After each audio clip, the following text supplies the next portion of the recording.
Здравствуйте! Рада всем, кто зашел на мой рукодельный канал. С вами Любовь. Увидела в интернете у Алексея Захарова построение выкройки для тапочек на основе стельки. Меня этот метод заинтересовал, и я решила по этой выкройке сшить меховые тапочки. Хочу сказать сразу, что я не пожалела. Выкройка подойдет и для тех, у кого широкая нога. В ней учитывается полнота ноги. Для выкройки понадобится стелька. Ее можно взять готовую или обвести свою ногу и придать форму. Я воспользуюсь готовой стелькой. Для того, чтобы подошва была пошире, взяла стельку на размер побольше. Со стороны пятки срезала лишнюю длину. У меня длина стельки будет 25 см. Нахожу середину стельки и по краям ставлю метки. Стельки готовы. Беру лист бумаги размером А4, делю его пополам. Прикладываю стельку, совмещая середины, и обвожу по контуру. Проверяю линии. Дальше переворачиваю стельку другой стороной. Совмещаю середины и опять обвожу по контуру. Делю длину стельки пополам. У меня 12,5 сантиметров.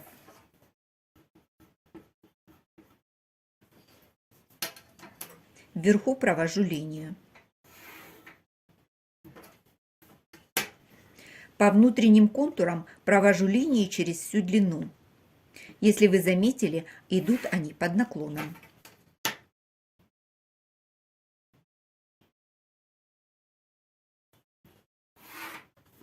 Беру стельку и при помощи пятки оформляю вырез тапочка.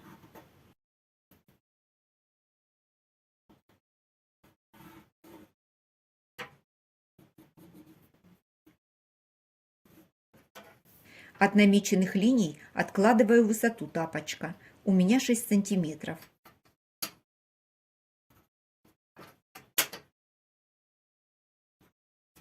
И провожу дополнительные линии.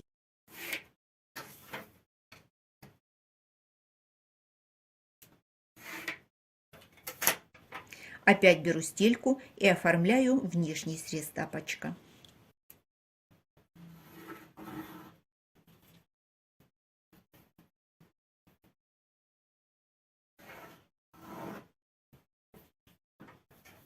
В принципе, выкройка готова, но я буду шить из трикотажной ткани. Она тянется, и чтобы тапки не спадали, уберу по 1 сантиметру длины вокруг ноги.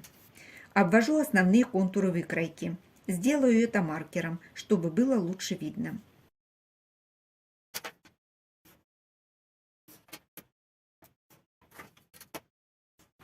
Вырезаю по контуру. Выкройка готова.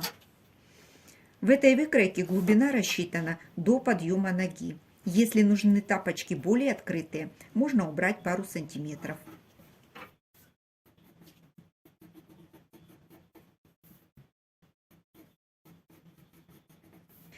Тапки буду шить из капюшона. Куртку носили. Капюшон лежал невостребованный. Мех здесь не натуральный, на трикотажной основе. Он мягкий и теплый. Шить буду из боковых деталей. Я их проутюжила с паром. Швы немножко распушу, чтобы мех поднялся. Складываю лицом к лицу, накладываю выкройку и вырезаю с припусками на швы в 1 сантиметр. Лишний мех на срезах сразу удалю, чтобы не собирать его по всей комнате. Если у меха есть направление, как в моем случае, кроить нужно в одном направлении, чтобы тапки выглядели одинаково. Выкроила все необходимые детали для пошива тапочек. Основные детали у меня из меха. Подкладку сделала из мягкого вязаного трикотажа. Припуски на подкладке немного меньше. Буду делать перекат, чтобы не выглядывала подкладка. Подошву я вырезала из плотной джинсовой ткани, а стельку из кашемира. Обязательно нужно сделать наметки на подошве из стельки. Соединила верхние срезы. Для того, чтобы получилось все с первого раза, рекомендую проложить наметку. Трикотаж нестабильный, и он любит дополнительное внимание. Сшиваю детали трикотажным швом. Если его растягивать, он не лопается. Если на вашей машине нет такого шва, его можно заменить мелким зигзагом. Этот шов крепкий и эластичный. но распустить его на трикотаже будет очень сложно, поэтому и рекомендую наметку. Отгибаю припуск на сторону подкладки и прокладываю строчку 2-3 мм от шва. Получился перекат на изнаночную сторону. С лицевой стороны изнанка выглядывать не будет. На заднике совмещаю швы. Скалываю булавкой. Проложила строчку, снимаю наметку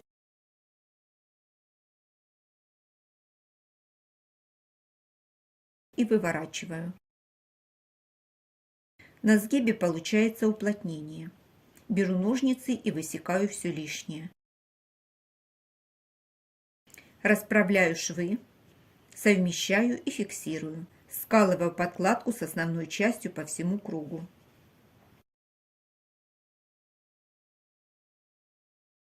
Детали соединила мелким зигзагом по самому краю. Он слегка растянул круглый срез, но это не страшно. Моя машина шьет мех, поэтому высекать его в швах я не стала, а просто срежу весь лишний. Приступаю к сборке. На деталях тапочек наметила середины. Складываю детали лицом к лицу, совмещаю середины, фиксирую и скалываю по всему кругу.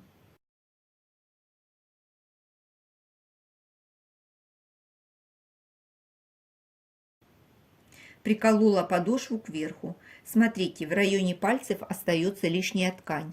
Это для объема, чтобы пальцем было комфортно. При стачивании я ее присоберу. Строчку проложила как можно ближе к краю. Теперь можно примерить тапок. Поворачиваю заготовку союзкой кверху. Беру стельку, соответственно левую или правую. Прикладываю лицевой стороной вниз. Совмещаю середины. Это левый тапок. Отверстие для выворачивания оставляю с внутренней стороны стопы. Начинаю скалывать.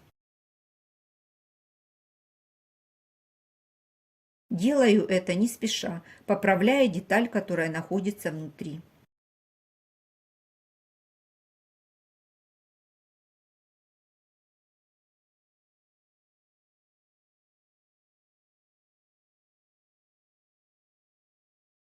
Получился вот такой пирожочек.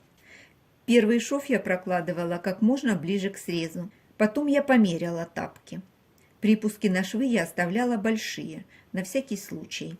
Померила, убедилась, что все в норме. И второй шов уже проложила по разметке, чтобы размер совпадал с выкройкой.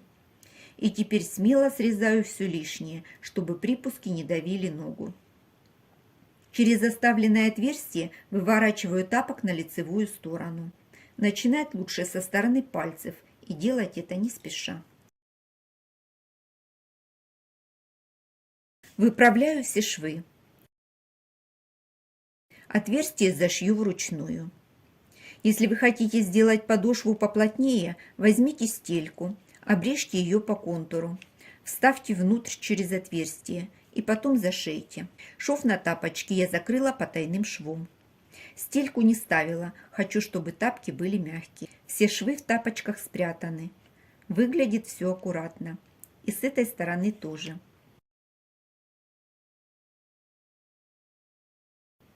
Выворачиваю на лицевую сторону. Здесь тоже все прилично. Подкладка нигде не выглядывает. Тапочки очень мягкие и, надеюсь, теплые. И теперь примерка.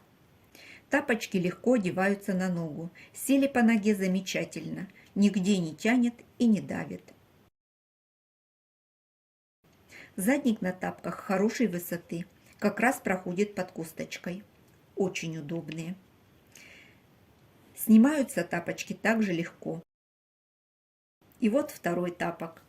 Шить их было совсем несложно и довольно быстро. Никаких тканей специально я не покупала. Все нашлось дома. Теперь мои ножки зимой точно не замерзнут. Рекомендую. Шейте тапочки по этой выкройке и носите с удовольствием. А я на этом с вами буду прощаться. До встречи в новых видео.